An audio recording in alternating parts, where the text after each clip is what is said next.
दोस्तों भारत में old car, used car, second hand car का एक बहुत बड़ा मार्केट है।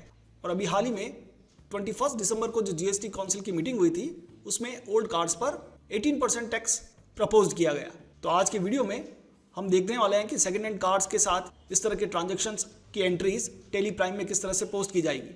लेकिन उससे पहले थोड़ा सा इसके बारे में समझ लेते हैं कि क्या old cars, second hand cars पर पहले कोई टैक्स नहीं था? क्या ये कोई नया टैक्स जीएसटी काउंसिल ने इंट्रोड्यूस किया है? तो दोस्तों ऐसा बिल्कुल नहीं है। पहले भी ओल्ड कार्स पर टैक्स था, लेकिन वो 12% था, जिसे बढ़ाते हुए अब सभी कैटेगरीज की कार्स के लिए 18% टैक्स कर दिया गया है। पहले कितना था? 12%। अब कितना लग रहा है? 18%। तो केवल ये छोटा सा बदलाव है। तो अब ये कैसे अप्लाई होगा? तो दोस्तों ये केवल जीएसटी रजिस्टर्ड डीलर्स के ऊपर ही एप्लीकेबल है। इट मीन्स यदि आप किसी आरडी से, रजिस्टर्ड डीलर से ओल्ड कार परचेज कर रहे हैं, जैसे कार 24 हो गया, ट्रू वैल्यू शॉप्स हो गई, या किसी कंपनी बिजनेस से जो जीएसटी में रजिस्टर्ड है और उससे आप कोई ओल्ड कार परचेज कर रहे हैं, तो उसके ऊपर 18% जीएसटी एप्लीकेबल है। या आपने देखा होगा अपने शहरों में कार बाजार लगते हैं, यदि वो कार बाजार जीएसटी में रजिस्टर्ड है तो वो जो भी car second hand sell out करेंगे उसके ऊपर 18% जीएसटी एप्लीकेबल होगा। अब ये जो जीएसटी 18% है वो किस अमाउंट पर कैलकुलेट होगा वो भी आप समझिएगा। जैसे एक एग्जांपल है कि if a car dealer buy a used car for ₹10 lakh, यदि कोई कार 10 लाख में कार परचेज करता है और इसे 12 लाख में सेल आउट कर देता है, इट मीन्स 2 लाख का उससे प्रॉफिट हो रहा है। तो दोस्तों केवल इस प्रॉफिट का अमाउंट पर, इस मार्जिन पर, प्रॉफिट मार्जिन पर ही 18% जीएसटी चार्ज होगा। अगर ये मार्जिन नेगेटिव हो, इट मीन्स 10 लाख में कार खरीदी है और उसे 8 लाख में बेच दिया है, तो लॉस होने पर कोई जीएसटी एप्लीकेबल नहीं होगा। केवल प्रॉफिट मार्जिन पर ही हमें जीएसटी पे करना होगा। तो सीधा सीधा सा मीनिंग निकल रहा है, यदि जीएसटी में आप रजिस्टर्ड हैं और आपका बिजनेस है, ओल्ड कार्स को आप सेल आउट करते हैं, ऐसे ट्रांजेक्शन पर 18% जीएसटी एप्लीकेबल होगा। यदि आप यूआरडी हैं, अनरजिस्टर्ड हैं, और आप अपनी कार को सेल आउट कर रहे हैं, तो किसी तरह का कोई जीएसटी एप्लीकेबल नहीं होगा।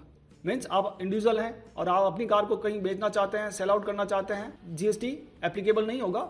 ये रूल केवल रजिस्टर्ड डीलर्स के लिए ही एप्लीकेबल है। तो आइए अब चलते हैं टैली में और देखते हैं कि किस तरह से हमें इन ट्रांजैक्शंस को टैली में पोस्ट करना है।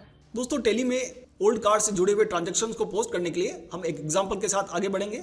सबसे पहले हम ये मानकर चलेंगे कि हमारी कंपनी जीएसटी में रजिस्टर्ड है और ओल्ड कार्स को ही परचेज करती है और सेल आउट करती है, यानी इसी का बिजनेस है ओल्ड कार सेलिंग और परचेजिंग।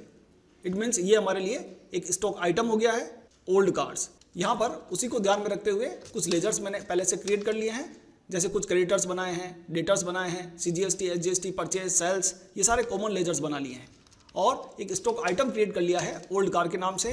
इसके ऊपर जीएसटी 18% एप्लीकेबल रखा है। तो सबसे पहले हम चलते हैं परचेज वाउचर में और एक कार को, ओल्ड कार को परचेज करने की एंट्री पोस्ट करते हैं। यहाँ पर एक पार्टी है एबीसी लिमिटेड और इससे हम ओल्ड कार परचेज कर रहे हैं। एक क्वांटिटी ले लेते हैं, 1 लाख रुपए में हम मान लीजिए हमने इसे परचेज किया है। तो ये लोकल परचेज होने की वजह से सामने वाली पार्टी ने भी सीजीएसटी और एसजीएसटी चार्ज करते हुए 18,000 इसके ऊपर टैक्स चार्ज किया है।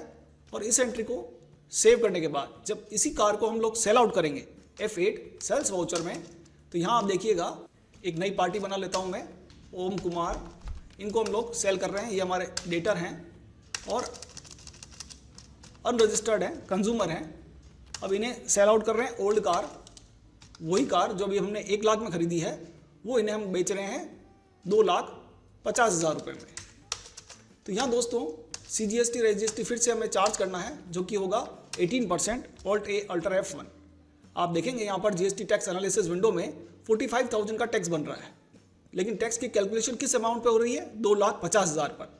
अब यहीं आपको ध्यान रखना है, जैसा कि मैंने अभी आपको बताया कि जो भी प्रॉफिट मार्जिन है उसी पर आपको टैक्स कैलकुलेट करना है। इट मीन्स 1 लाख की कार हमने 2.5 लाख में बेची है, तो प्रॉफिट कितना हुआ? 1.5 लाख रुपए का।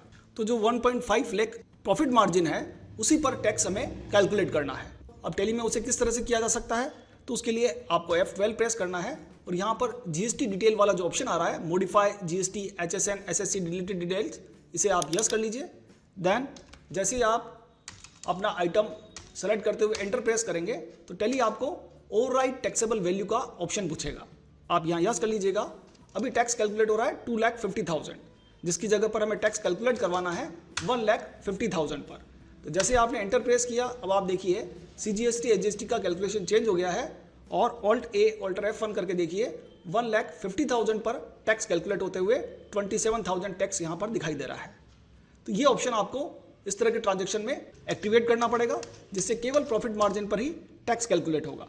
और इतना ही नहीं, इस तरह का ट्रांजेक्शन जब हम पोस्ट करेंगे तो इससे हमारी पार्टी का जो लेजर है उस पर भी एक्यूरेट इफेक्ट आएगा। ओम कुमार, यदि आप डायरेक्ट 2,50,000 की एंट्री पोस्ट कर लेते और प्रॉफिट मार्जिन पर टैक्स कैलकुलेट नहीं करते तो पार्टी के लेजर में भी गलत बैलेंस आता।